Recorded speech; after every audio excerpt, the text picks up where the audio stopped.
The most exciting accidental discovery I've made in my life was a $10 bill in my old winter jacket.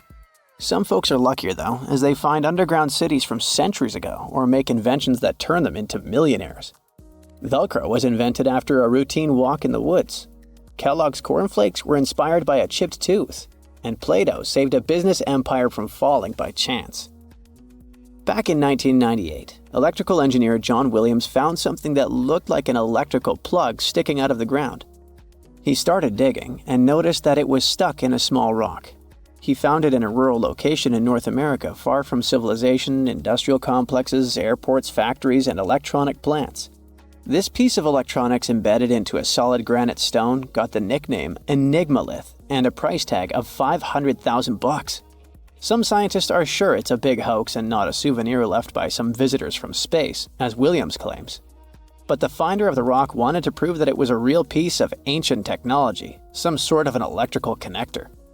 If it's not a hoax, then this little find could be proof that humans, or some other civilization from the past, were way more advanced than we ever thought. They must have managed to invent a way to transmit electricity long before humans in the 19th century. He offered scientists to take a look at this find and establish what it really is without breaking the rock open, but there were no takers. Williams consulted an engineer and a geologist, and both confirmed there were no traces of glue on the electronic component. It hasn't been welded either, so it must be as old as the rock, which is around 100,000 years old, according to geological analysis. Dr. John Kellogg had a philosophy of biological living with regular exercise, massage, plenty of water, zero bad habits, caffeine, and no meat. At the end of the 19th century, he looked over a health institute in Michigan. He once whipped up a mix of flour, oats, and cornmeal. He thought that by baking whole grains at high temps, they'd be easier on the stomach and healthier overall. He baked the mix twice and first made cookies, but a patient chipped a tooth on that version. Then he decided to break it into small pieces. It's hard to pinpoint exactly how Kellogg cornflakes came to be, with so many versions of the story floating around. Kellogg's wife, Ella, and his brother Will both claim they played a role in creating the flakes, along with several other family members and sanitarium staff. The company lore says that it all went down one night in 1898, when some wheat-based cereal dough was left out too long, fermenting in the process. When rolled out thin, the slightly moldy dough turned into these perfect large thin flakes that got all crispy and yummy in the oven. Over the next few years, Will Kellogg kept tweaking the recipe and realized that corn, not wheat, made even crunchier, tastier flakes. His brand, Kellogg's Corn Flakes, has grown into a multi-billion-dollar company. Swiss engineer George de Mestral once went for a walk with his dog and came back with a concept that would later go to space. Once they got back from the woods, de Mestral noticed that his pants and his dog's fur were covered in the tiny barbs of the cocklebur plant. He examined the burrs under the microscope and noticed that they were shaped like tiny hooks that stuck to loops on clothes and fur. He decided to recreate that natural tech to design an extra strong fastener, one with many practical uses. He was testing different materials for his invention for so many years and finally settled on nylon. He also needed to design a special type of loom that could weave the fibers in the right size, shape, and density. It took de Mestral a total of 14 years until he introduced the world to Velcro, which means velvet and hook in French. De Mestral was hoping his invention would replace the zipper on clothes, but the fashion world found Velcro cheap-looking and unattractive. But NASA didn't think so, and used Velcro for astronaut spacesuits and helmets in the 1960s. Now, Velcro is used everywhere, from footwear to toys to airline seat cushions. Before the middle of the 20th century, most homes were heated with coal. It left soot throughout the house, which was especially visible on wallpapers. Kutal Products was the largest company that sold wallpaper cleaner, but in the 50s, more and more people switched to gas, oil, and electricity, and the sooty buildup problem was mostly solved. The owner of Kutal Products was trying to save his business. Meanwhile, his sister-in-law read that wallpaper cleaner could be used to make holiday decorations. She worked as a nursery school teacher, and modeling clay was pretty hard for her students to handle, so she decided to test this material for molding into different shapes, and it works out just fine. She told her relatives about the discovery and suggested a name for it: Play-Doh. The Kudal company was about to go bankrupt, so it was a great alternative for a new business. Soon enough, Macy's and Marshall Field got interested in the new toy and started selling it. Play-Doh was originally only in one color, white, but soon expanded to red, blue, and yellow. They also made several changes to the original recipe, but the mixture is still mostly the same as when it was used to clean wallpapers. An urban legend says that if you take all the Play-Doh compound ever made and put it through their Fun Factory playset, you'll get a snake that will wrap around the planet 300 times. A man in Turkey was renovating his home when he knocked down a wall in his basement with a sledgehammer. He found a tunnel behind the wall that led to an ancient underground city. The tunnel led to more tunnels and then halls and chambers. It turned out to be a whole underground complex with 18 stories and without a single inhabitant, abandoned a long time ago.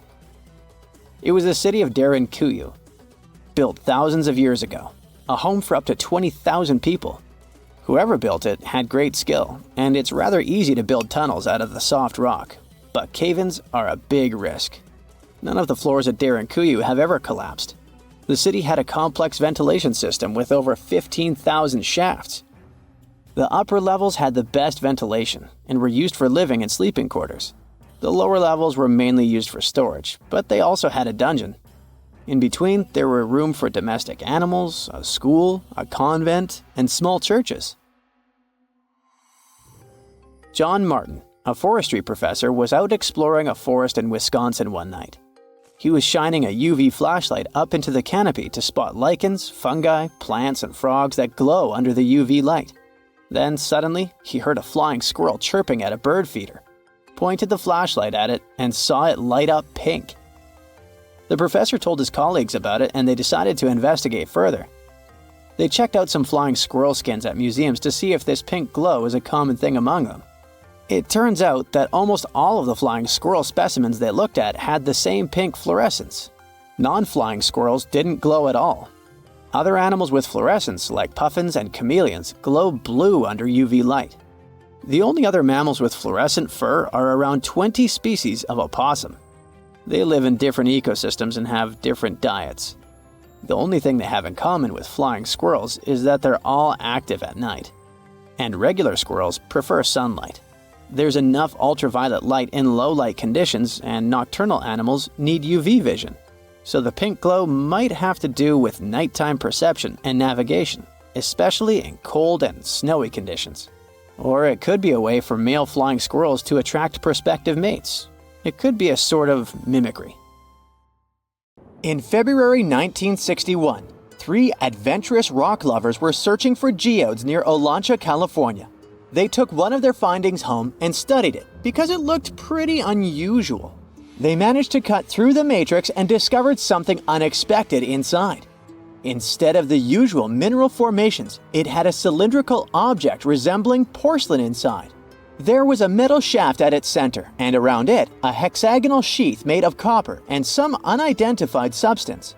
Its discoverers were hoping they had found an example of some unknown technology from 500,000 years ago. It could be proof that there was a hyper-advanced ancient civilization like Atlantis, or that time travel was real. Maybe someone came all the way from the future and accidentally dropped the item. Or maybe some intelligent extraterrestrial beings brought it when visiting Earth. If any of these theories were true, it would mean that scientists have to completely rewrite all human history as we know it. But not everyone shared the excitement, and truth seekers and alternative archaeology circles were trying to solve the mystery of the so-called Koso artifact until the late 90s with theories and debates.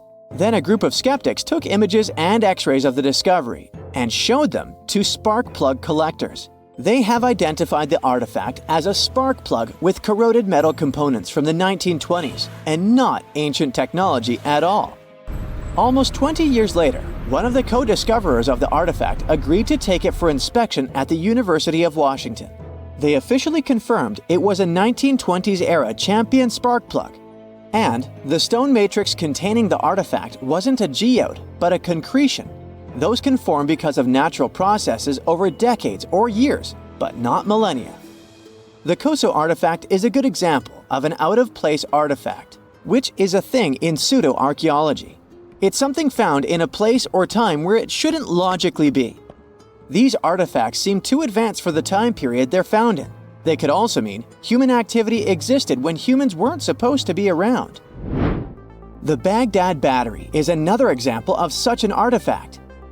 It was found in the 1930s by a German archaeologist and consists of a clay jar, a copper cylinder, and an iron rod going through the jar's stopper.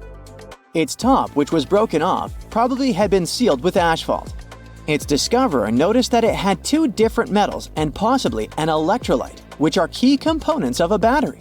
There are no ancient writings to support this theory, but when scientists ran tests and filled it with an ionic solution like vinegar or wine, it showed that it could conduct electricity. If it really was a battery from 2,000 years ago, it might have been used in ancient medical practices, or even embedded in statues to make it look like they were buzzing to impress people. Kionich, who found it, believed it was used for electroplating, a process for coating metals. Even if it was used as a battery, the Baghdad artifact could only produce a small amount of energy, around 1 volt of electricity. So, some people believe it was used as a storage container for sacred scrolls. Back in the 1930s, a couple stumbled upon something strange while walking along Red Creek in London, Texas. It was a piece of wood sticking out of what looked like an ancient rock formation. Around a decade later, their son, who was really curious to find out its secret, decided to crack open the rock and found a surprisingly modern hammer inside. This discovery caught the attention of Carl Baugh, a young Earth creationist who claimed the rock surrounding the hammer dated back to the Cretaceous period. He saw it as evidence against evolutionary theory. After some investigation, scientists proved that the rock was not as ancient as it seemed. Geological processes have just encased the modern hammer over time, so it wasn't evidence of humans coexisting with dinosaurs like the Flintstones, as some hoped. It was just a case of a miner dropping his hammer centuries ago and nature doing its thing. A Chinese archaeologist supposedly stumbled upon some caves that seemed to serve as a burial ground for small beings with big, oval heads. Alongside these remains, there was rock art depicting figures with round helmets, the sun, the moon, the earth, and stars connected by groups of pea-sized dots. They also found over 700 mysterious stone discs etched with spiral grooves. Things got even weirder when these discs were sent to a Chinese professor who claimed the grooves were actually written characters. According to his translation, the discs told the tale of Dropa visitors from another planet who had crashed their spaceship on Earth about 12,000 years ago and had tried to live among us until they were hunted down by locals. But there's no concrete evidence that any of this actually happened. The story was first published back in the 1960s in a couple of articles, but it all seemed a bit fishy. None of the people involved, the archaeologist, the professor, or even the university they supposedly worked at, seemed to have left any trace in the records. And while there is a group in Tibet called the Dropka, they're fully human, not extraterrestrial visitors, and there's no solid proof that the Dropa stones exist at all.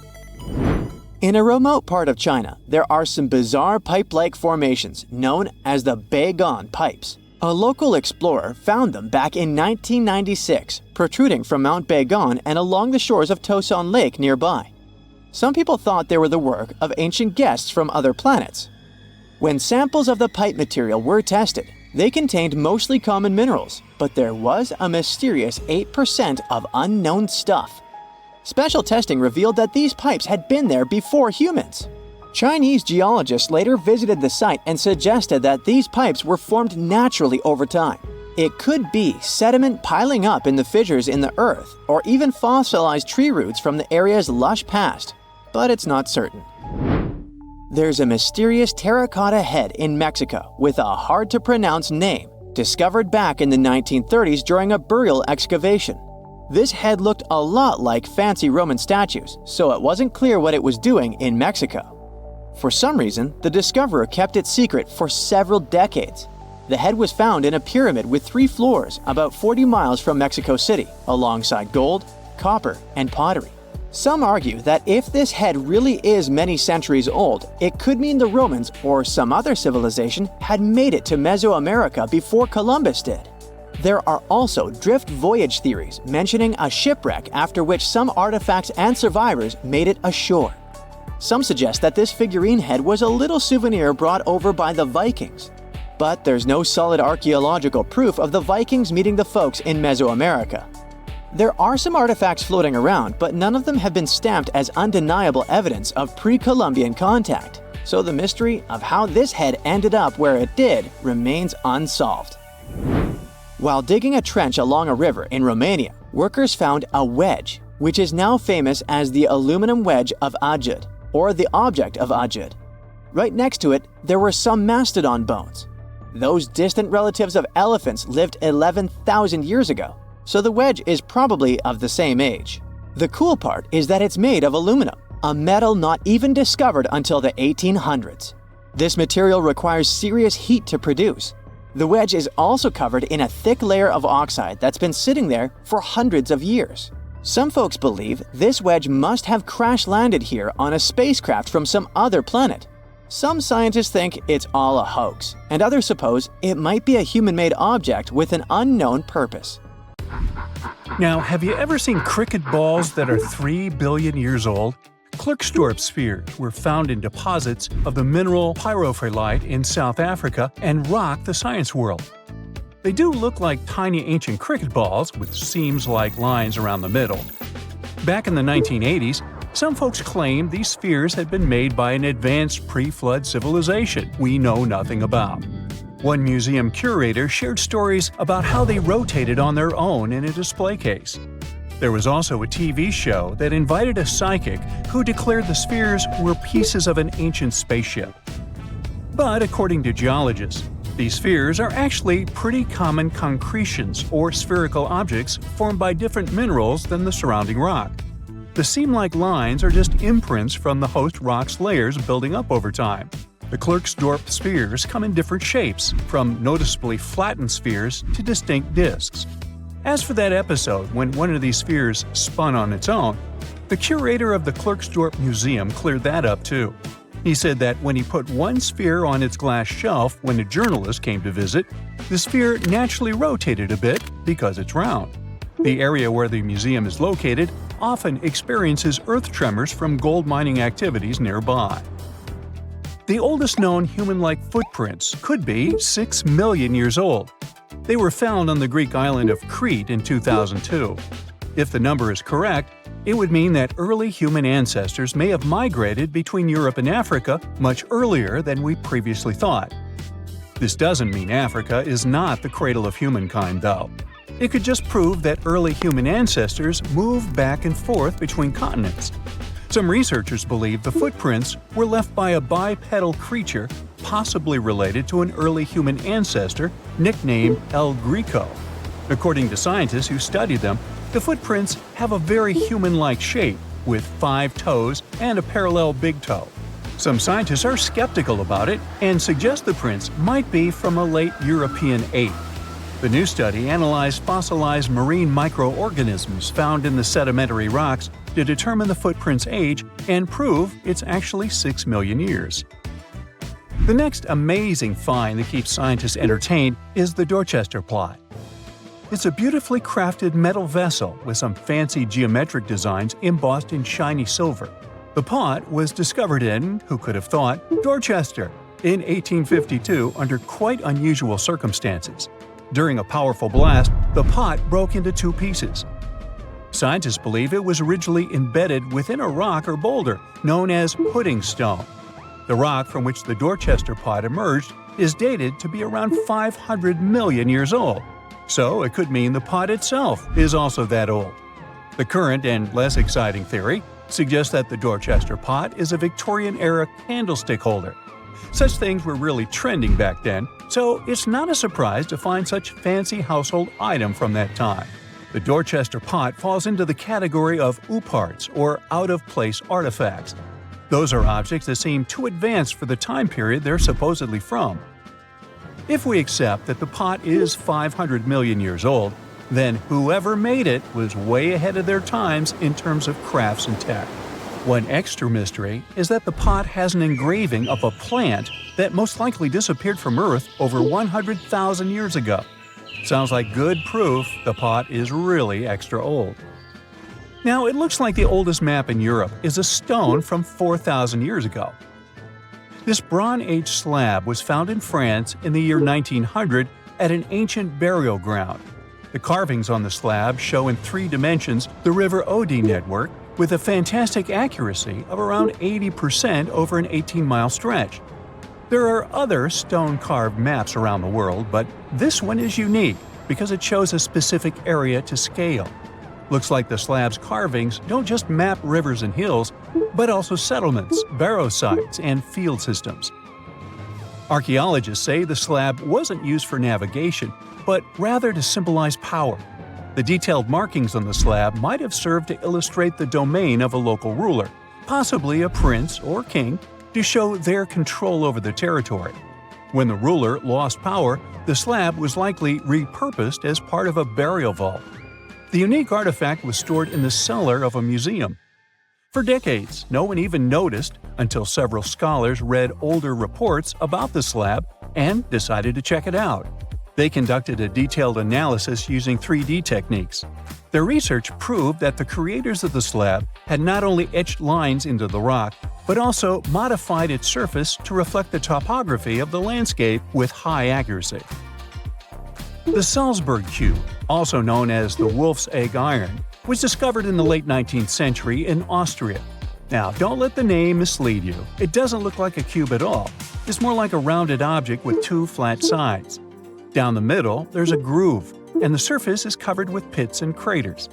This unique appearance is the reason why many people think it might be something out of this world. Workers accidentally found this artifact when they blew apart a piece of coal. The coal seam it came from is thought to be over 60 million years old. The Salzburg cube moved between museums, mysteriously vanished in the early 20th century, and then showed up again. A professor from Bonn University suggested it might be from a meteor, but they found no evidence of elements that you'd normally see in meteorites, like cobalt or nickel. Then researchers thought it must be a human-made object, possibly a Victorian-era candlestick holder. No one knows the true story of the cube or its current location. Yep, it disappeared again. Have you heard about the Meister print? It's a fossilized sandal print discovered in 1968, and it has sparked a lot of intrigue. There's a trilobite inside the print, which supposedly went extinct around 500 million years before humans even existed. But many historians think this age is an exaggeration. When Meister found the fossil, it was authenticated. But the scientist who did it didn't confirm it was a human sandal print. He only agreed there was a trilobite there. When another scientist visited the site, he found a 6-inch impression he believed was from a child's moccasin. But the footwear seemed to be new. So, could it be evidence of time travel? Proof that humans existed millions of years earlier than we thought? Or a sign that someone else visited early Earth? Or is it just a rock formation that looks like a sandal print? We still don't have the answers. Back in June 1936, a couple was walking along Red Creek in London, Texas. London, Texas? Yeah, when they stumbled upon something unusual. It was a piece of wood sticking out of what seemed to be an ancient rock formation. About 10 years later, their curious son decided to crack open the rock to see what was inside. And he saw a hammer, which looked surprisingly modern. Then, one unique finds enthusiast decided that the rock encasing the hammer was from the Cretaceous period. This would mean that someone dropped a 19th century hammer while dinosaurs like Triceratops were still roaming the earth. So, if this hammer was truly from the Cretaceous period, then the whole evolutionary theory would be wrong. And if the hammer was modern, it would mean the Cretaceous rock formation it came from was much younger than we thought. But the real answer was much simpler. The hammer was indeed modern, and geological processes had encased it in rock. Minerals can harden around an object in a relatively short time. So the hammer was probably dropped by a miner a century or so ago, and the rock formed around it afterwards. And no, it wasn't a Victorian-era candlestick holder either. It's 1898, and you're taking part in excavations in Saqqara. This place, not far away from Cairo, is full of ancient tombs and pyramids. You're in your Indiana Jones mood and hope to find something really phenomenal to become famous. Gold, manuscripts, treasure maps, mummies of famous pharaohs. Wait, a wooden bird? You're really disappointed as it looks like a regular toy. An old one, but still. Little do you know that years later, someone would propose that your bird was actually an ancient monoplane. So the artifact, nicknamed the Saqqara bird, is made of a sycamore tree. The birdie has a wingspan of just 7 inches and weighs around 40 grams. A perfect original souvenir from Egypt, I would say. It's over 2,000 years old and looks pretty plain, without any carvings of feathers or other intricate ornaments. It has a beak and eyes though, which makes our find look like a hawk, the emblem of the deity Horus. Its tail is rather unusual as it's squared, looks weirdly upright, and it seems like the sunken part of it was the place for a now missing piece. Humans love solving a good mystery, so there have been several attempts to explain the use of the birdie. First, quite simply, is that it was a ceremonial object. The second idea is that it was a toy for a child from some well-off family. It could have been some sort of boomerang, which was a popular concept in ancient Egypt. Then there was a theory that the bird had been used as a weather vane. But this one has been debunked as the figure doesn't have any holes or markings, except for the one made at the museum in Cairo to fix the exhibit on a stick. So there was no way to hang it in the past. Almost a century after the bird was found, Egyptologist Dr. Khalil Masiha proposed a new theory that it could have been a model of a monoplane. He believed the bird was missing a horizontal tailplane. Otherwise, it had its wings set at a right angle, similar to that of modern planes. It could have worked to generate the aerodynamic lift necessary for flights. Dr. Masiha also claimed that it was common at that time to place miniature models of technological inventions in tombs. So, did the ancient Egyptians really invent the plane in 200 BCE? That would make the Wright brothers, who are considered the inventors of aviation, really upset. They made one of their first flights only in 1903. There's just one way to know for sure, and that is to test the model. But you know, the ancient museum in Cairo would unlikely let one of their cherished exhibits fly around like a toy. That's why glider designer Martin Gregory built a similar model, this time of balsa wood, and concluded that even with the missing tailplane, the plane wasn't much of a flyer. Case solved? Not really. This didn't sound convincing enough to the History Channel, so they invited an aerodynamics expert to build another replica of the bird. He tested it in weather conditions similar to those in Egypt and was impressed with the little plane's abilities. So, if they did invent the prototype of a plane back in the times of pharaohs, it would be a good example of an oupart. That's an out-of-place artifact, an object that's way ahead of its time in terms of technology or history. And the Saqqara bird isn't the only example of such a revolutionary concept. In 1901, a group of divers retrieved the Antikythera mechanism from an underwater shipwreck near the Greek island of Antikythera. It's been dubbed the world's first analog computer, and it's currently dated around 100 BCE. The bronze mechanism could tell the position of the sun, moon, planets, and stars, as well as the lunar phase, the dates of upcoming solar eclipses, and even the speed at which the moon moves through the sky. No one's sure who used it and how or where it was made. But it's obvious that it's extremely precise and way too advanced for its time. The first flushing toilets in the world were invented in the middle of the 20th century. Just kidding. The ancient Minoans on the Mediterranean island of Crete and the Indus Valley civilization both came up with this brilliant invention at the same time, around 4,000 years ago. The plumbing and sanitation were so well done that no one managed to design anything better until 2,000 years later. One ancient Minoan lavatory was discovered at the Palace of Knossos. It looks like it had a wooden seat set over a tunnel that directed water from a rooftop reservoir to an underground sewer. Other varieties got water from jugs. Only the super rich people could afford all this glory. So if you wanted to shop for real estate back then, the flushing toilet would be a telltale sign you were in the rich neighborhood. Automated doors became a cool, seemingly new invention back in 1931. But the technology behind them is actually much older. Think the 1st century CE old.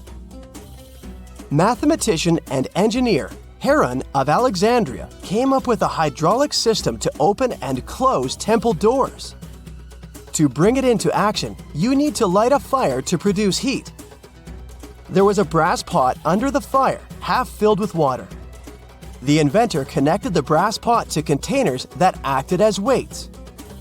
When the fire was burning, the water moved into the containers.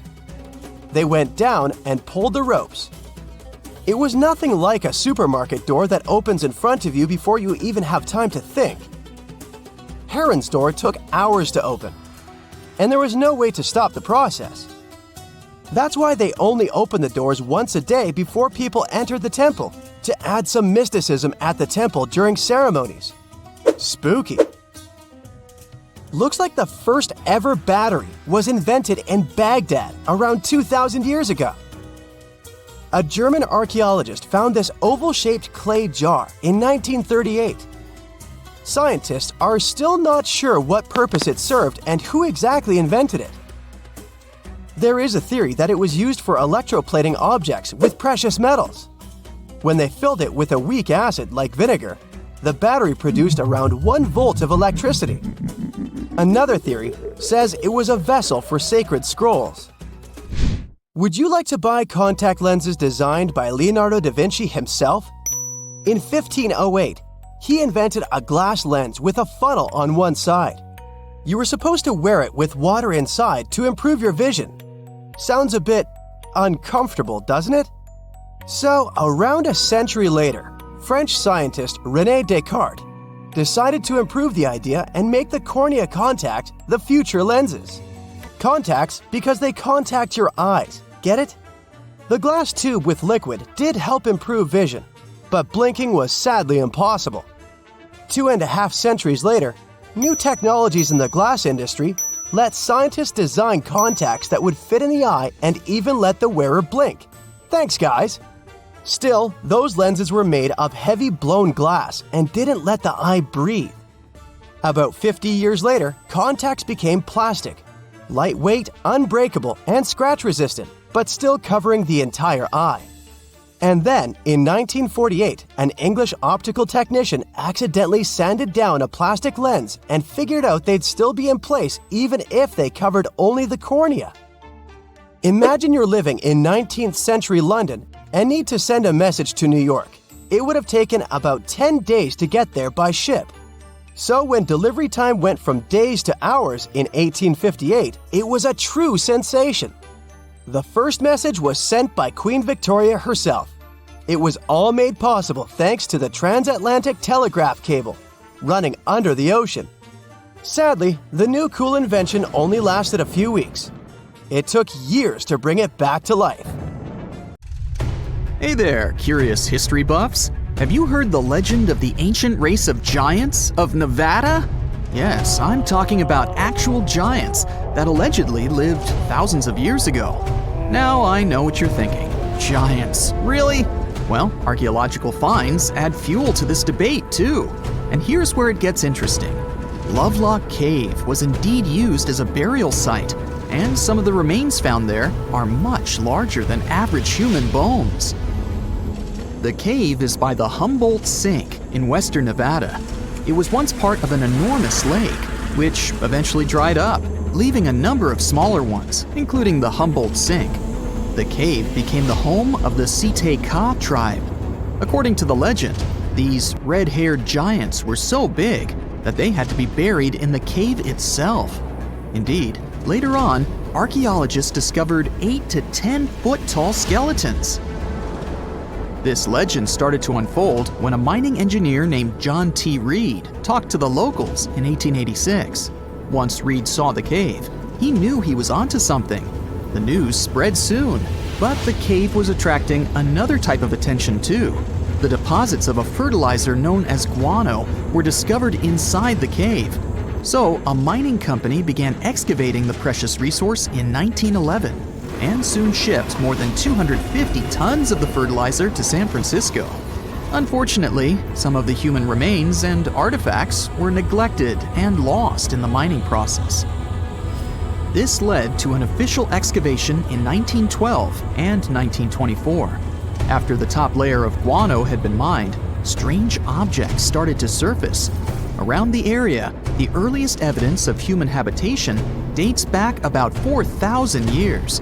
The Lovelock culture lasted for some 3,000 years, and they left us with 10,000 stunning artifacts. The pits in the cave were like a series of time capsules hidden at different depths. Archaeologists determined the age of each pit by its depth. It turns out that many different groups used the cave for storage over a really long time, and the things they stored there give us a really cool glimpse into their cultures. It's like a giant ancient storage unit full of hidden treasures. What have the researchers found besides the giant bones, you might ask? Some other bodies were mummified using a method similar to the one applied by ancient Egyptians. These remains also had something in common with the bodies discovered as far south as Lake Titicaca. Both mummies had some red hair, yet there are scientists who believe this reddish hue is the result of the interaction with the environment in which the bodies stayed. So, while the story of the red-haired giants may be a wild and intriguing tale, not everyone is convinced. Some experts believe that the bones found in Lovelock Cave are simply the remains of prehistoric animals, like mammoths or sloths. But others insist that there's something more to the story. Other relics, such as finely crafted baskets and exquisite duck decoys made from tule fibers, were also found there. In any case, this cave is worth the attention it gets. By the way, you can still visit this cave today and see the pits of different depths with your own eyes.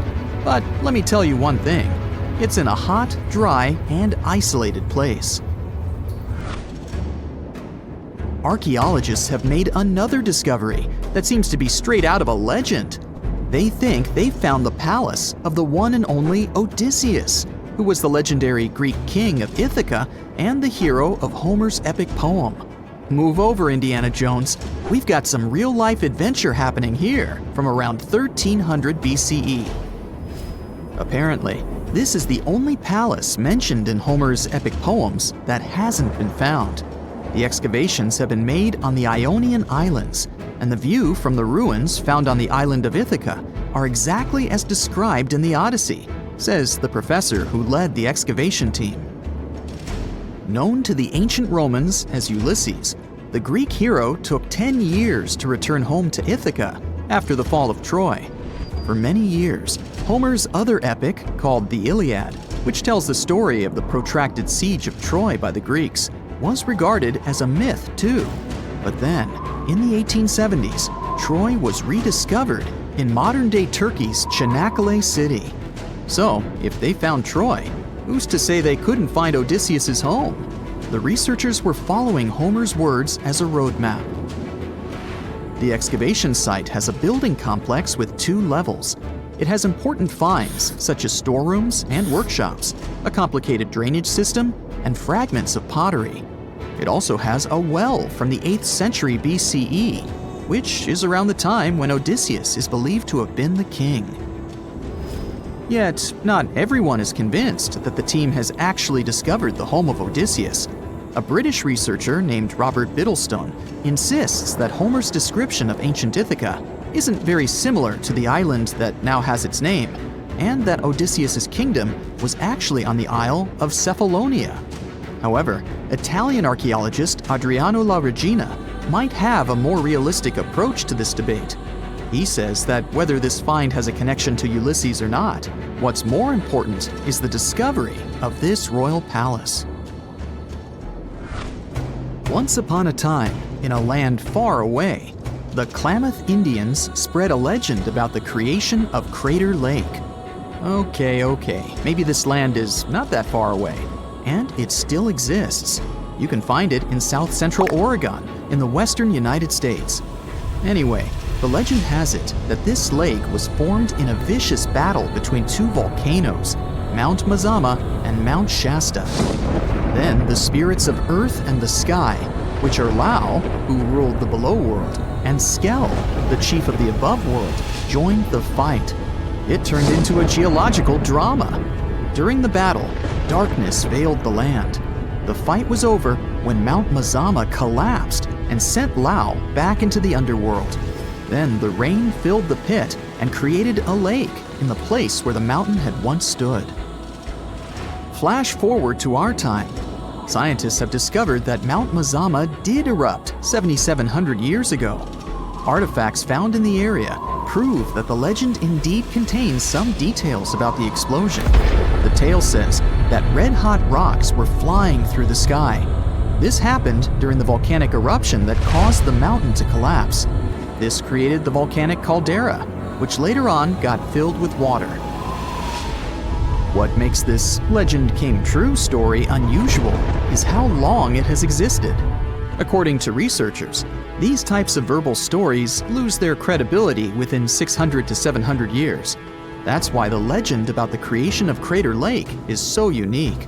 So many generations, for hundreds of years, have been accurately passing down the information.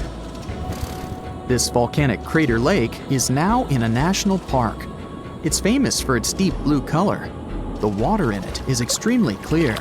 If you visit it today, the water you'll see won't be the same as for someone who will visit the place 250 years later. Because there are no rivers flowing into or out of the lake, the existing water evaporates and the lake gets filled again by rain and snowfall. Basically, every 250 years, the water is replaced. Plus, this lake is almost 2,000 feet deep, which makes it the deepest lake in the United States. Swimming is okay in the lake, but there's only one legal and safe trail to get to the shore. There are other activities, such as fishing and boat tours. Shared human experiences, such as birth, marriage, and aging, may explain why certain tales are shared globally. Similar struggles and obstacles faced by humans around the world generate similar themes in traditional stories about love, parenting, and mortality. So, do you have legends or tales you've heard of from your grandparents? Who knows? Maybe your ancestors too witnessed a cool historical event. Now, let's assume that another species, whether humanoid or dolphin-like, could have existed millions of years ago. How do we find their traces? There was a Doctor Who episode about a non-human industrial civilization on Earth that existed long before us. These reptiles, called Silurians, were forced deep underground by a catastrophic rise of temperatures on Earth, and there they thrived for centuries.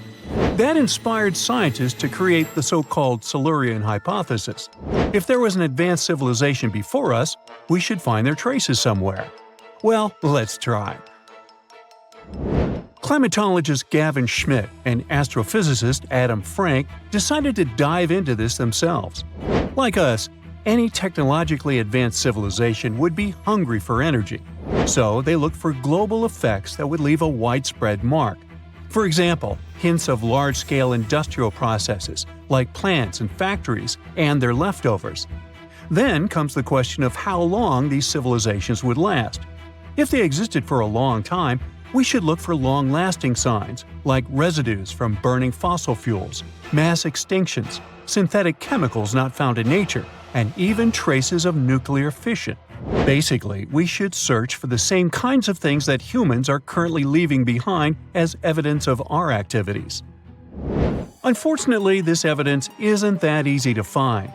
Let's imagine an unsettling scenario if humanity suddenly disappeared.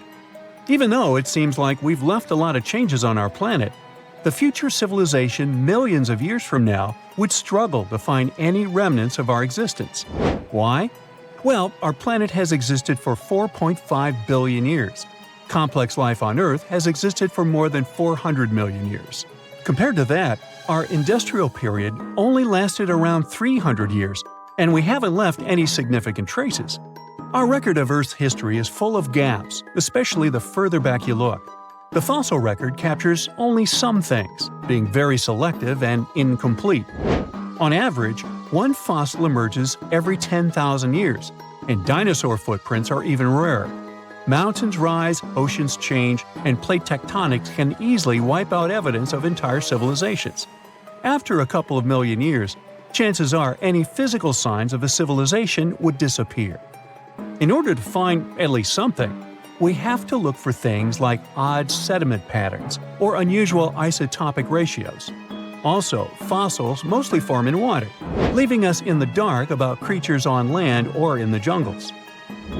So even if there was a technologically advanced society millions of years in the past, and even if they were far more advanced than us, we might struggle to find any clues of its existence. Frank and Schmidt try to understand how we could ever hope to spot signs of them. Discovering actual cities would be the ultimate proof of a Silurian-style civilization on Earth. But Adam Frank isn't too optimistic. Even now, our cities cover less than 3% of the surface, making it easy to miss ancient city ruins. Whether a city survives over tens of millions of years depends on whether the land around it is sinking, getting locked into a rock, or rising, getting worn away by rain and wind. So places like the French Quarter in New Orleans might have a better shot of making it into the geologic record than, say, Haight-Ashbury in San Francisco. When it comes to finding artifacts, the odds are pretty slim as well. No prehistoric iPhone would survive millions of years, fancy glass or not. Finding their fossilized remnants might be a bit more promising, but it's still tricky.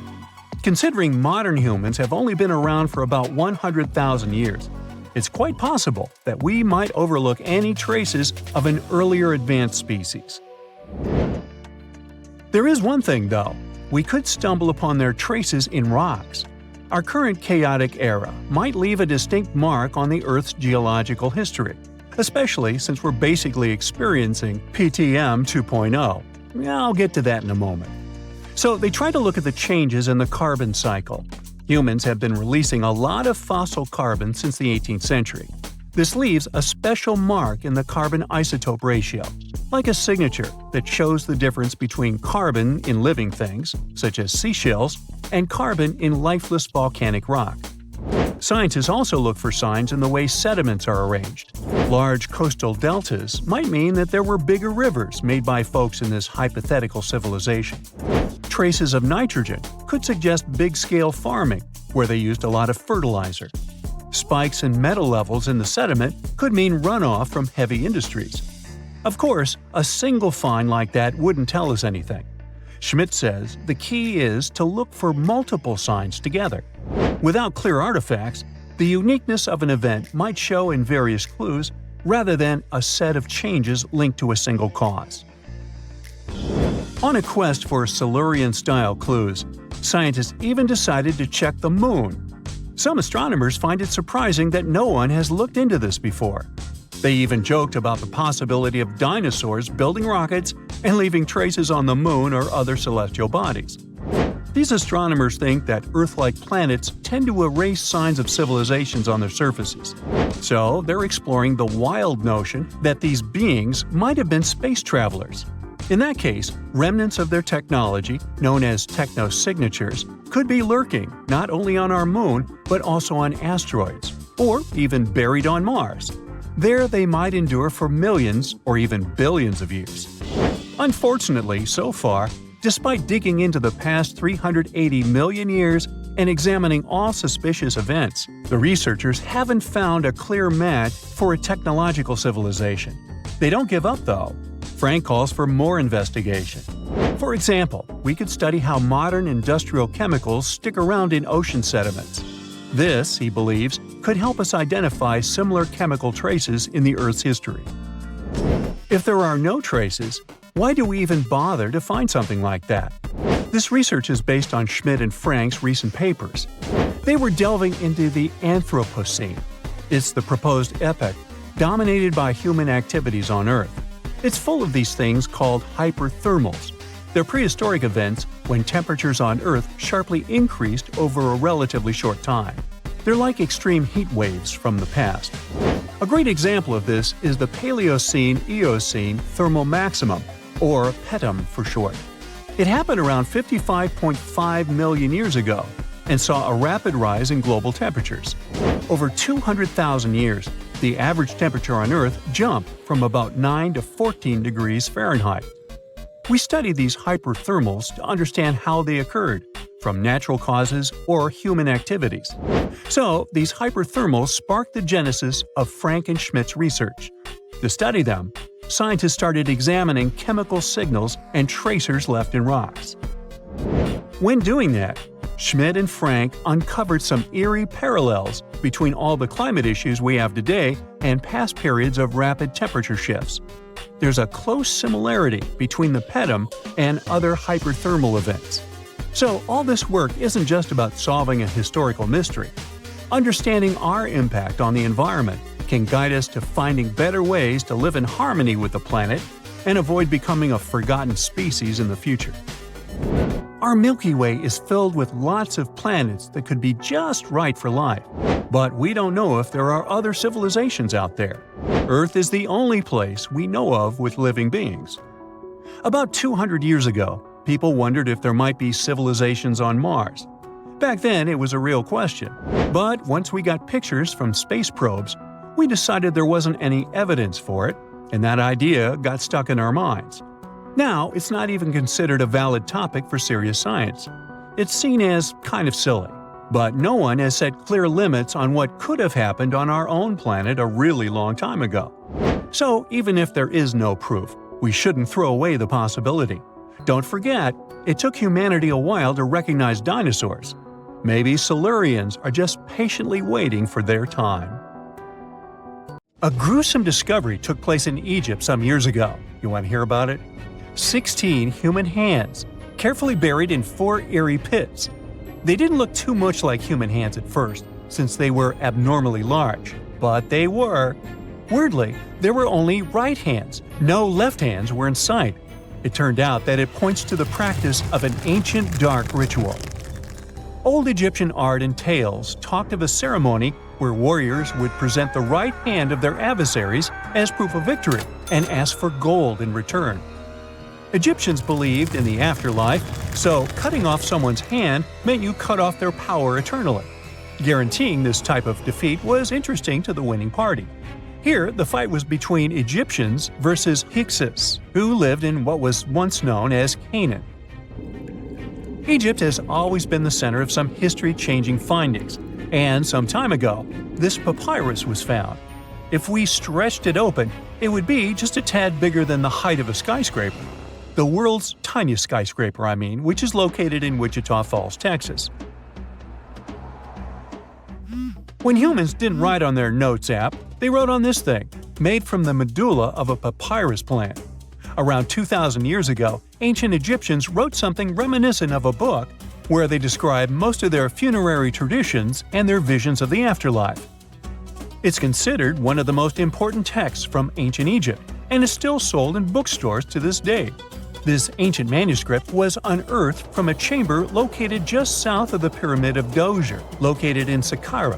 Oh yes, Djoser is the oldest pyramid in Egypt and not the Giza pyramids like most people think. So recently, the site of Saqqara buzzed with excited archaeologists who probably found one of Egypt's oldest complete mummies.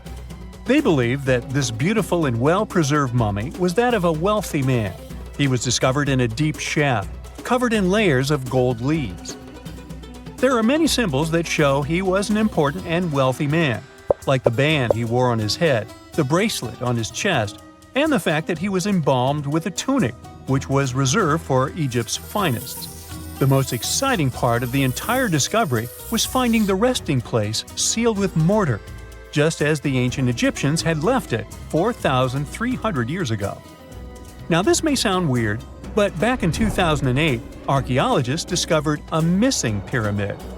Now it went missing because it deteriorated over the span of 4,000 years. Today, you can only see its base.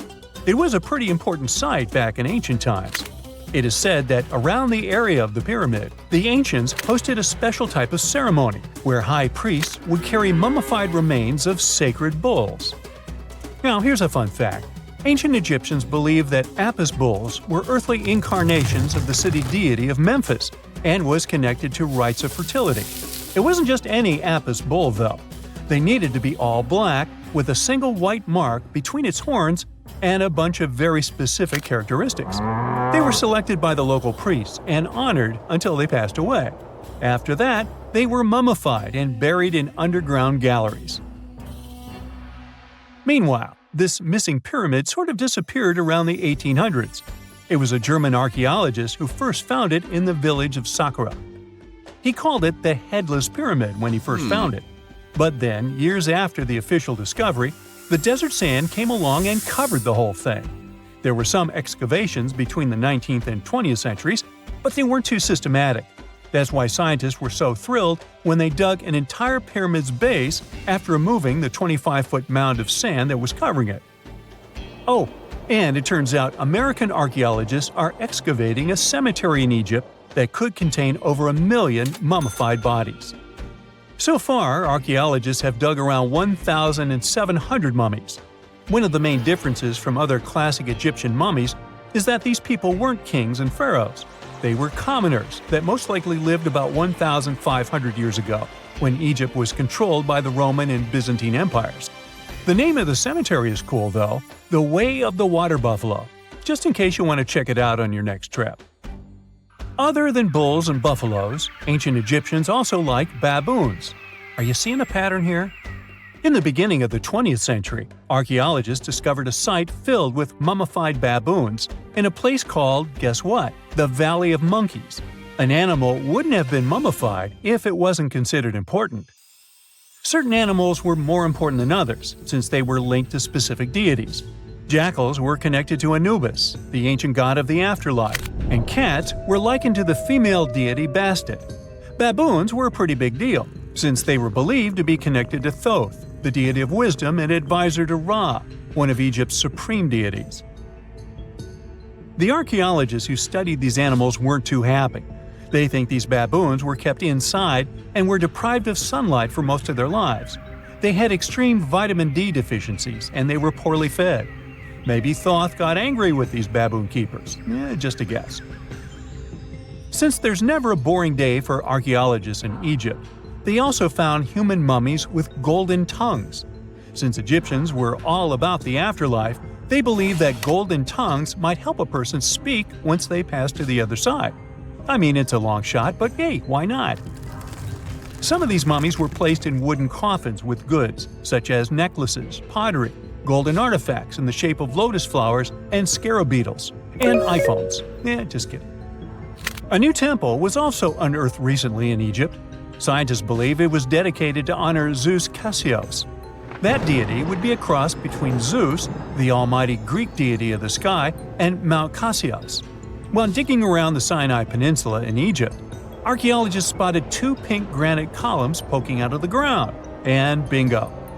They believe these columns represented the temple's front gate and collapsed during an earthquake many years ago. And speaking of deities, there weren't only super serious deities. Recently, scientists unearthed a golden ring in a city south of Cairo. No, Frodo, it's not magical. It was a normal gold ring, but it had the depiction of the deity of fun, officially named Bes. This deity is often described in sacred texts as a happy, chubby dwarf. Today, many tattoos we get are sorta deprived of any sense and are made of aesthetic purposes only. In ancient Egypt, though, women would get tattoos as a token of protection for childbirth. That's what scientists think, at least. Around the Nile region, scientists found some mummies that had well-preserved tattoos, which is a rarity since the skin deteriorates so easily. 2 of these women tattooed their lower backs, and the drawings were simple. They were mostly pictures, including that same chubby dwarf we just talked about, Bes. He also had a side hustle as the protector of women during childbirth. Now, would you believe me if I told you ancient Egyptians invented robots? No? Well, that's because that's not entirely true. Sure, they were astronomers, mathematicians, and engineers, and somehow they also squeezed an eccentric invention into that package. an automated deity some scientists called Hathor. This wooden statue had been in the Metropolitan Museum of Art for years before someone noticed its secret. With the help of an X-ray machine, specialists discovered a mechanical operating system inside it. The pulley-like axis goes from the statue's shoulder to her left leg. When the system rotates, the statue raises and lowers her hand. Hey, pick me! Pick me! I got my hand up here. Imagine you were chosen to answer one of history's most important questions. What was the first civilization on Earth? The job description is simple, yet the task is extremely challenging. You need to unearth the proof of the world's first official civilization. Was it the Sumerians in Old Mesopotamia? Or was it the ancient Egyptians spread out along the Nile River? Not to make you nervous or anything, but history is quite literally in your hands. Good luck! Since you can't turn back the clock and visit Old Mesopotamia to get the answers to your questions, you'll need to research museum databases in order to get some clues.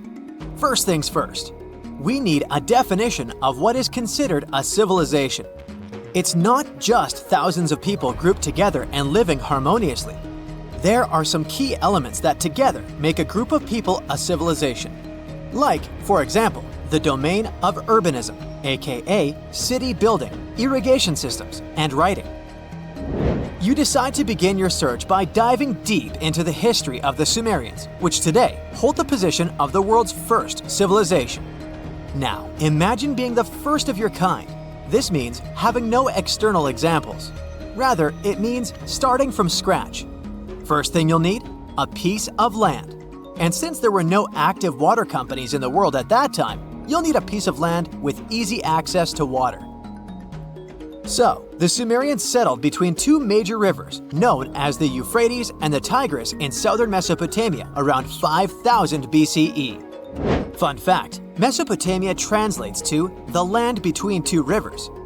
On a modern-day map, it's more or less where Iraq is situated today. Together with land, a civilization needs ways to get food. The Sumer civilization had to face a dry and hot climate, but they managed to make agriculture thrive in the region. By diverting river waters and creating reservoirs and dams, the Sumerians allowed for a series of settlements to emerge across Mesopotamian plains. The famous city of Babylon was one of them. You know, the city that supposedly had those hanging gardens? I say supposedly because no definitive proof of the real existence of this monument has ever been found. However, it was considered one of the 7 wonders of the ancient world, and cited as a remarkable feat of engineering in an ancient book published around 290 BCE. Although no record was found of the Gardens of Babylon, the Sumerians were recognized as extremely skilled builders. Their cities were filled with mud brick constructions, and the most impressive ones were known as ziggurats, stepped pyramids that were built for spiritual purposes. The Sumerians built a trade network to supplement scarce resources and started to exchange goods with civilizations rising nearby, like Anatolia and Egypt. The beginning of trade was what drove the Sumerians to develop what is believed to be the world's first writing system. It began as a simple system, likely dating back to 3400 BCE. In this system, each syllable was represented with a drawing. Later, it gradually evolved into a fully formed cursive writing system. Don't believe me? Take a look at this piece from the Babylonian times. This huge basalt plaque is called the Hammurabi Code. It's known to be humanity's first collection of written laws. As far as the story goes, it was carved in volcanic stone around year 1760 BCE. Look at the precision of these carvings. It's quite astonishing. But the content is also surprising, since these 282 rules vary from commercial regulations to strict laws of justice. The thing is, historians don't have a consensus on whether the Sumerians were really the first ones to invent writing. Some think it might have been old Egyptians. Let's pause here. Ancient Egyptian settlements are believed to have started around the year 5500 BCE, which is earlier than the Sumer civilization. But remember I said a civilization needed a few things before it was considered as such. Ancient Egypt consisted of several smaller city-states, such as Memphis, Abydos, and Thebes, spreading out along the Nile River. It wasn't until 3000 BCE that Egypt was unified under one kingdom and lasted as an empire until nearly 1000 BCE. Although there is no consensus on this, some Egypt experts believed that it could have been Sumerian immigrants that founded early Egyptian settlements. The proof could be the presence of cylinder seals made of hard stone, something that was widely used in Sumer. These seals were used to guarantee authenticity in legal transactions, but it's hard to say whether this method was introduced by Sumerian immigrants or simply by trade. Since the time period is not one of the criteria we can use to determine who came first, we'll have to turn to something else. But what? Like the Sumerians, the Egyptians were also highly skilled builders. Duh, they built the famous Giza pyramids and many others all over their territory. In order to enhance their building techniques, they delved into developing a more profound understanding of mathematics. They developed a new form of measurement called the cubit, which was the equivalent of an arm's length. The Great Pyramid, for instance, is 440 cubits per 440 cubits. They were also innovative astronomers, combining their mathematical skills with attentive astronomical observation. They were the first civilization to use a 24-hour division of the day. And they even created a solar calendar, which was the first dating system in history to feature 365 days in 1 year. Okay, it's undeniable how impressive they were.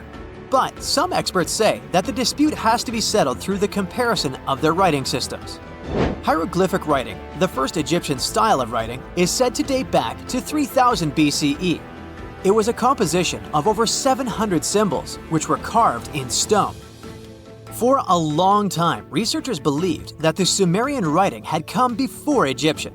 But in a recent discovery made by Yale researchers claims otherwise. Archaeologists have discovered a panel of 4 signs that are believed to have been written around 3250 BCE.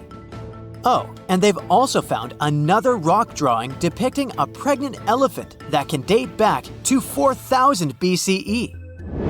Now, there's also a third possibility that fewer people seem to mention: the Indus Valley Civilization, also known as Ancient India, located around the area of modern-day Pakistan and India. The Indus Valley Civilization is also a contender for the oldest civilization due to the uncertain historical origins of the Hindu collection of texts known as the Upanishads. The Indus Valley Civilization flourished around 3000 BCE, but records show that people in the Indus Valley were trading with Mesopotamians as early as 3500 BCE. Now, wait a minute. How is it possible? No, they weren't time travelers. This isn't a sci-fi movie. There already were agricultural settlements in the area that were slowly growing into bigger cities, such as Harappa and Mohenjo-Daro. Ancient Indian cities were sophisticated, filled with baked brick homes built in a grid system. These ancient cities even had draining and sewage systems that connected most homes and used gravity to carry waste outside of the city. They were pretty advanced. They were also an extremely religious civilization, and Hindu beliefs were at the center of their practices. Despite that, their cities weren't filled with spiritual buildings. Actually, Mohenjo-Daro's most important building was a public bath. Interesting, huh? Now, why can't we know if they were the oldest civilization on Earth? Even if some historians suspect that the origins of the Indus Valley people can be traced back to 5000 BCE, there is no concrete evidence of this, only speculation. The best proof we have is the Upanishads. The Upanishads are texts filled with philosophy, mantras, and ceremonies. The thing is, part of Hindu practices included memorizing and passing down the wisdom of the Upanishads in oral form. So it took a while before it appeared as a written script. Well, I'd say historians aren't really sure what was the world's first civilization. We can only guess at this point, but who knows what new discoveries might reveal. Being afraid of the ocean is a very understandable fear. We have it in our genes. In the past, humans had to avoid certain dangerous situations, like big animals and deep bodies of water, in order to survive. Plus, we've only explored 5% of the oceans, so we never know what we can stumble upon there. In regular conditions, GoPro is just a camera. But if you find it lying at the bottom of a 400-foot pit in the middle of the Caribbean Sea, that will make your blood run cold. I know 400 feet may not seem like much, but a person who is deep diving for fun usually can swim from 59 to 98 feet deep only, unless they're a professional diver. But say you made it to that pit and retrieved that GoPro. That would have still been fatal to you. In this specific hole where the camera was found, there would be a layer of hydrogen sulfide, a very dangerous and foul-smelling gas, at the mark of 300 feet. The gadget was 100 feet lower, alongside its owners, two long-lost explorers. To this day, very few people manage to dive this deep and go back unscraped. In fact, the deceased explorers were found only with the help of submarines. Now, you might be curious about the content of the GoPro. In stories like this, we expect proof of foul play or sinister footage. But the only thing found there were the images of happy times the explorers had during their trip. A sad ending to a vacay.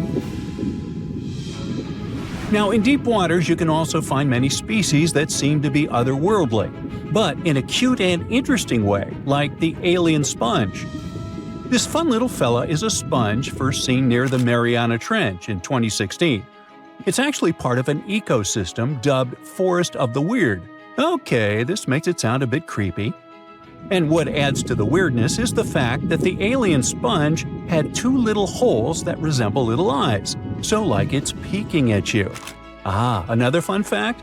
The skeleton of this type of sponge is made of glass. And if you're afraid of cockroaches, I'll let you take a deep breath here. Ready? Cool. Because on the ocean floor, there are more than 20 different types of giant isopods, beetle lookalikes, that can be as big as 14 inches. Yikes! But fear not, these guys usually roam the ocean floor for food. So, unless you dive 7,000 feet, which we've just seen is not possible, you won't run into them. Now, despite the horror movie name, the bloody belly comb jelly is actually a fascinating creature you can also find in the ocean. They live in the twilight zone of the ocean, which is between 820 and 4,900 feet below sea level. Pretty far from where you usually soak your feet. But what's so cool about this jelly is its color. Because in the twilight zone, the light is very scarce. Many animals either emit a faint glow, like the anglerfish, or create a camouflage. The jelly here is blood red because, in the pitch-black darkness of the ocean, other animals won't see it digesting colorful bioluminescent prey inside its stomach. Besides, the jelly has a row of combs that spark a very beautiful iridescent light. Beautiful and lethal. Humans also have their fair share of contribution to the weird fest that is the ocean floor. Depending on where you swim, you might just find parts of rocket engines used during the Apollo program. Now, when a rocket is launched into space, parts of it are dropped into the ocean where it runs out of propellant, making the rocket itself lighter. And a part of the Apollo 11 rocket engine, yes, that one that first took humans to land on the moon, was actually recovered from the ocean after more than 4 decades. And you can see it at the Museum of Flight in Seattle. Not a space fan? Well, there's something for the Oregon Trail lovers too. There are 2 locomotives living their best lives, or worst, depending on your point of view, just off the coast of New Jersey.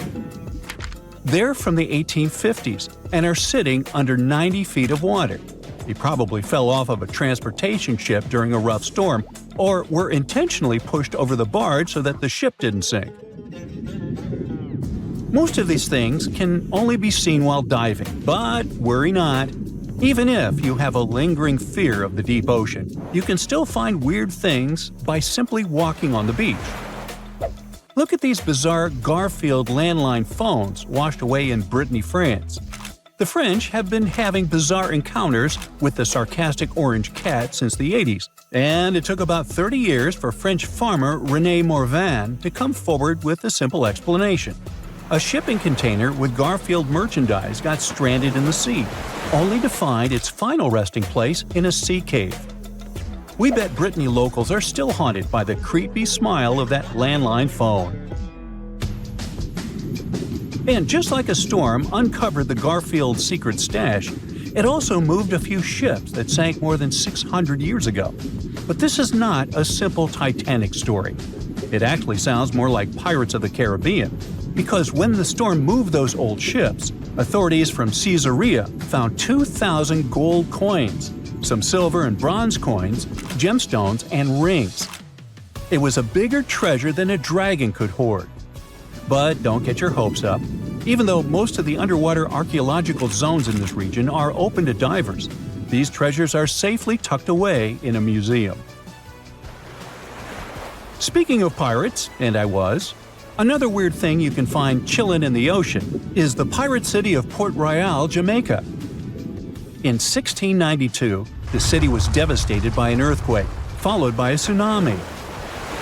A really bad twofer. But the good news is, you can still visit it today, well, scuba diving, that is. This is actually not the only sunken city in the world. There's also Thonis Heracleion in Egypt, which is not at the bottom of the sea per se, but at the mouth of the Nile River. There's also Baiae, a Roman town built atop a supervolcano. Now, you might be thinking Baiae had the same fate as Pompeii, but guess what? The floor actually sank and the town went down with it. So, have you ever heard of underwater crop circles? Back in 1995, divers in Japan spotted perfectly round circles formed in the sand. They were 6 feet in diameter and looked like those crop circles from sci-fi movies. Scientists simply couldn't figure out what or who did it until they caught the culprit red-handed, a tiny male pufferfish only 4 inches long. This little guy uses its body and fins to draw circles and squiggles and decorates his creation with seashells and corals. It takes the fish about a week to do so. All this hard work is part of a mating ritual, and if a female pufferfish likes the art, she will lay her eggs there, right in the center. The circular design of the underwater crop circle actually channels fresh water to the middle of the circle, the ideal scenario for the eggs to develop. And guess what? After she lays the eggs, the female pufferfish leaves, and it's the male that tends the eggs. But just in case fishes are not your thing, we can also offer you a cargo of rubber duckies, turtles, beavers, and frogs, 28,000 of them to be exact. These bath toys were traveling from China to the US, but much like our friend Garfield, were caught in a storm in 1992. From the North Pacific, our friendly duckies and beavers made their way to the UK by 2007. But some were bolder and traveled to Australia, Indonesia, Chile, Hawaii, and even Alaska. Now, have you ever seen a strange thing washed up by the beach? Let us know in the comments. Bye. The majority of us have believed for a really long time that Stonehenge, one of the most iconic monuments in the world, was an ancient calendar because of its alignment with the summer and winter solstices. But no one could figure out how it really worked. Now, a team of researchers have come out with another study. It turns out that Stonehenge could have functioned like the solar calendar. It's a similar principle to the solar calendar ancient Egyptians used to have, the one based on a year composed of 365.25 days. Each of the stones from this big mysterious sarsen circle represented one day within a month. Sarsens are what we call these large boulders. It's actually a perpetual calendar, where people could track every winter solstice sunset. That way, those who lived near Stonehenge, which is today Wiltshire, UK, could keep track of the days and months of the year. We all now understand this mysterious calendar system because of this interesting discovery in 2020. The team has identified the source of 50 of the 52 sarsens that make up the iconic stone circle we all know about. They analyzed the chemical composition of these sarsens and traced their origins to the West Woods in Wiltshire, which is about 15 miles away from the monument. Not only did these 50 sarsens come from the same source, but they were also placed in their current position at approximately the same time. They make the outer circle of Stonehenge, together with a horseshoe-shaped inner ring. Near the center of the monument, there are smaller rocks known as bluestones. The team traced the origins of the bluestones all the way to Wales. They also discovered that the Sarsens share a common chemistry, over 99% silica with trace elements. Two Sarsens were different from each other and also different from the main cluster. These Sarsens were arranged in 3 different formations at Stonehenge. 30 of them formed this huge stone circle that dominates the monument. 4 station stones ended up in a rectangular formation outside the circle, while the rest, located inside the stone circle, were constructed into 5 trilithons. A trilithon is when you have 2 vertical stones with a horizontal lintel at the top. 30, 5, and 4 are pretty interesting numbers in the context of this calendar system. The 30 uprights that are spread around the main Sarsen ring could represent days of the month. If you multiply that by 12, you get 360. Add on 5 more, those from the central trilithons, and the result is 365. And to really adjust the calendar to match a solar year, you need to add 1 extra leap day for every 4 years, right? The team believes the ancient people used the 4 station stones to keep track of this part. So, in this system, they paired the summer and winter solstice every year with the same pair of stones. Ancient people started building Stonehenge about 5,000 years ago, and it took more than 1,000 years to finish the work. But the Stonehenge you see today is not the complete, original version from the beginning. People have broken and taken away many of its old bluestones and Sarsens. The entire structure also changed over time since there were generations and generations, 180 of them to be precise, that passed since the beginning of Stonehenge, who would participate in the building and rebuilding of it. People created Stonehenge in 4 stages. They first built a circular enclosure that stretched over 330 feet, 100 meters, in diameter and went around 56 pits. A high bank flanks the ditch of the enclosure, while there's a low bank on the outside. Some theories even say that this part was some form of a communal cemetery. Later, in the second stage, builders added a horseshoe of Sarsen trilithons. In the third stage, they constructed a ceremonial avenue that was nearly 2 miles long. It possibly traced the path of the bluestones. People moved from the Aubrey holes to the Q&R holes, a double arc that these bluestones have been arranged into. At this stage, builders also reorganized the entrance stones and recut the main enclosure ditch. During the fourth stage, the stones were broken and builders etched carvings into the Sarsens. Later, the bluestones ended up being modified again. Builders didn't leave any written records about how they managed to drag these heavy stones to the site and get them to stand so perfectly upright. But there are theories that say their techniques were more closely associated with woodwork than masonry. They made mortise holes and protruding tenons because they wanted to slot these stones together, and they used tongue and groove joints to do that. When they dug the hole for the stones, they placed timber poles at the back of the holes that were used as brace support. Then they moved the stone into a position and hauled it upward with ropes. They packed rubble into the hole to make sure the stone stayed in place. A pre-industrial farming society put this fascinating monument together using only tools made of stone and bone. Not even the wheel had been invented yet. This unusual formation is also known as ringing rocks. The stones you can see at Stonehenge have some pretty odd acoustic properties. When you strike them, they produce a loud clanging sound. That could be one of the reasons why people bothered to transport them over such a long distance in the first place. In some ancient cultures, people believed that these rocks contained healing powers. It's a really popular location that attracts over 1 million visitors a year. When it first opened to the public, visitors were allowed to walk among the stones. They could even climb on them, as there weren't any restrictions. Until the 19th century, visitors would regularly chip off pieces of the rock to take them home as souvenirs. They would also engrave their initials into the stones. They camped within the circle and dug fire pits, not realizing that the digging pits could seriously undermine the stability of the entire monument. Over time, visitors have encountered more and more restrictions until the monument was finally roped off in 1997 because of the serious erosion of the stones. That means if you want to visit, you can only view it from a distance unless you want to pay extra for the stone circle experience, which can be arranged outside of normal visiting hours. Stonehenge originally had 2 entrances that led into the enclosure. There was a wide one to the northeast and one that was a bit smaller and located on the southern side.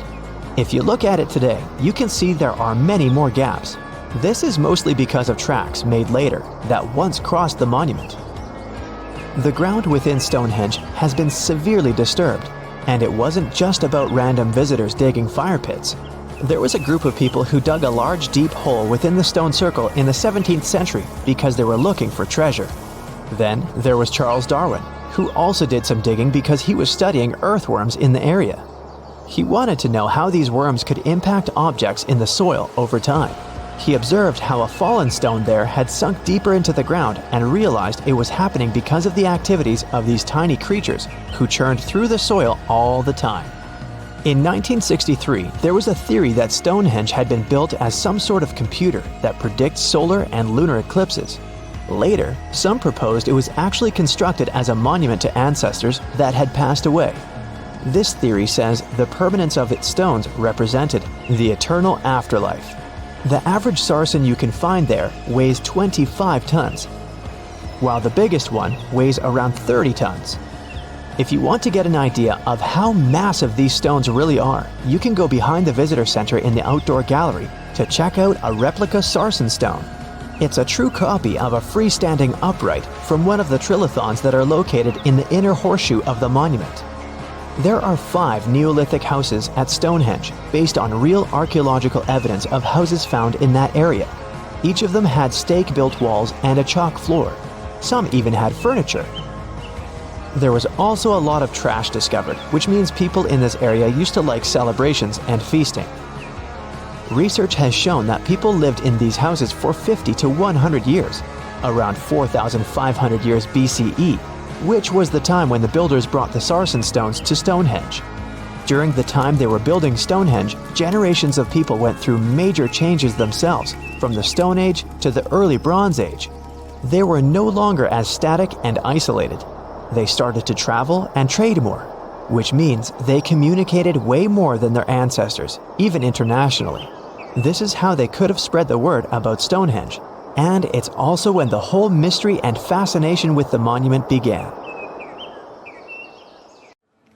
We all grew up believing that Stonehenge is the world's most ancient observatory, but now it has some serious competition for the title. Nabta Playa was built more than 2,000 miles away in southern Egypt and thousands of years before Stonehenge and even the pyramids of Giza. In 1973, a Bedouin guide stumbled upon a strange group of huge stone formations while crossing the Sahara Desert. He led American archaeologist Fred Wendorf to the site, located about 60 miles from the Nile. Wendorf's friend and colleague claims the team found the stones while stopping for a bathroom break in the desert. Either way, what they found changed history. At first, Wendorf thought the stone structures were just natural formations, but then it hit him. This area was once a lake, meaning no natural rocks should even be there. He kept coming back to the site for decades, and by the early 1990s, his team finally uncovered a circle of stones that seemed to line up with the stars in a way no one could explain. After 7 long years of trying to crack the mystery of the site, Wendorf reached out to an expert in archaeoastronomy. They study how ancient people used the stars.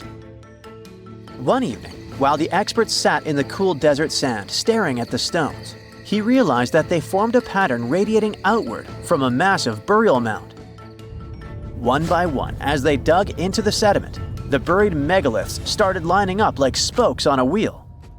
The team had already used radiocarbon dating to test samples from fire hearths and tamarisk wood roofing found inside the stone circle. Nabta Playa had dozens of standing stones, all a few feet tall. Some of them lined up exactly with the sunrise on special days, and others matched up with bright stars in the sky. Inside the big circle, there were 6 special stones that may have been used for rituals or marking important times of the year. Around them, 29 standing stones might have worked like a simple calendar to help people know when it was time for something important, like the summer solstice, the longest day of the year. When the sun rose in just the right spot, it was a sign that the rainy season was coming. The stone circle once aligned with the brightest stars in the northern sky: Arcturus, Sirius, and Alpha Centauri. Some stones even pointed to the constellation Orion. By tracing Arcturus's movement across the sky, they figured out that it matched perfectly with the circle around 4800 BCE. That means it was the oldest astronomical site ever discovered. And the people of Nabta Playa may have been watching the stars thousands of years before telescopes were even invented. It looks like it had a huge meaning for people living and traveling through the desert. Over 10,000 years ago, the long, cold, and dry ice age that lasted for tens of thousands of years was finally fading away. Northern Africa got massive monsoons and rains that filled up seasonal lakes. So, parts of the desert turned into short-lived oases. For the nomadic people who roamed this harsh land, these summer rains were everything. Their entire way of life revolved around cattle. When archaeologists opened the central tomb at Nabta Playa, they dug up cattle bones and even a massive rock carved into the shape of a cow. The people who built it used the stars to guide them and find hidden watering holes like Nabta Playa, which likely held water for about 4 months a year, starting with the summer monsoons. But there was no North Star back then, so instead they navigated using bright stars and the way the sky seemed to spin in circles above them. When the lakes were full, the standing stones would be partly submerged, and from the western shore, you would see the reflection of the stars on the dark water. Nabta Playa is way less famous than Stonehenge, perhaps because its stones were buried and the famous site in England was open to visitors for thousands of years. Sadly, when Nabta Playa did become famous, some tourists ruined parts of it by moving stones around, which messed up the ancient star alignments. To protect it, the authorities moved everything to a museum where people can see the stones and the carved cow statue without damaging them. The Egyptian Observatory isn't the only construction similar to Stonehenge. It has versions that were used for different purposes, from Germany and France to the US and the Andes in northern Peru. This last one is actually one of the oldest big structures ever built in this region. The circular plaza is made of 2 giant stone walls arranged in a ring. It was likely used for ceremonies and gatherings. Scientists have carbon dated it to be about 4,750 years old, which means it was built before the Great Pyramids of Egypt and Stonehenge. The plaza had 2 entrances and a special layer of clay, soil, gravel, and charcoal underneath. It was carefully planned and built. Archaeologists also found ceramic pieces, quartz crystals, and gemstones at the site, so it was definitely a special place. People visited it for centuries, but at some point it was sealed off, probably because of changing beliefs and traditions. The most recent discovery was the remains of a large timber circle roughly the same age and with parallels to Stonehenge, all the way up in Denmark. This open-air structure was likely part of a special area where prehistoric people from the late Neolithic and early Bronze Age gathered for rituals and ceremonies. The circle was made up of 45 giant wooden posts, forming a huge ring about 100 feet wide. The wood is gone now, but scientists believe tall timbers once stood in the holes and created an impressive wood henge. No one knows exactly what these circles were used for, but archaeologists have found animal bones and food remains at similar sites. So people probably used to gather there for feasts and rituals. In 2024, scientists found 2 ancient stone circles from the Neolithic period in Dartmoor National Park in England. Some archaeologists believe they might form a sacred ark. Many of Dartmoor's stone structures were built in a curved shape on the high ground in the center of the area. A long time ago, Dartmoor was covered in forests, so people may have used the high ground as important markers. One of the newly found circles fits inside this ark, but the other one is outside of it, to the north. This could have been an entrance point into the ark. There's also a raised bank of earth near the stones, which looks similar to other famous Neolithic sites, like the Ring of Brodgar in Scotland and Stonehenge itself. This means the people who built these circles may have visited Stonehenge or been inspired by it. Archaeologists in Oman found ancient stone monuments called tralith, which got the nickname Arabian Stonehenge. They were finished about 2,000 years ago, but no one knows for sure who built them or why. Scientists also found stone hand axes that are incredibly old, between 300,000 and 1.3 million years old, from the time when the first humans left Africa. At another site in central Oman, archaeologists discovered a Neolithic tomb from around 5000 to 4600 BCE. There are 2 chambers with the bones of dozens of people inside beneath a giant megalithic structure. Nearby, they also discovered rock carvings that were made by people who lived in the area. And then there is another Stonehenge look-alike, this time in Saudi Arabia, that was used as an apartment complex thousands of years ago. Archaeologists discovered a total of 345 stone circles by looking at aerial photos of a lava field. Each circle is between 13 to 26 feet and has at least one large standing stone in the middle. These structures still have remains of stone walls and doorways. Stone circles like Stonehenge are often linked to ceremonies and rituals, but scientists say that many early houses were actually built in round shapes, and rectangular homes only became common much later in history.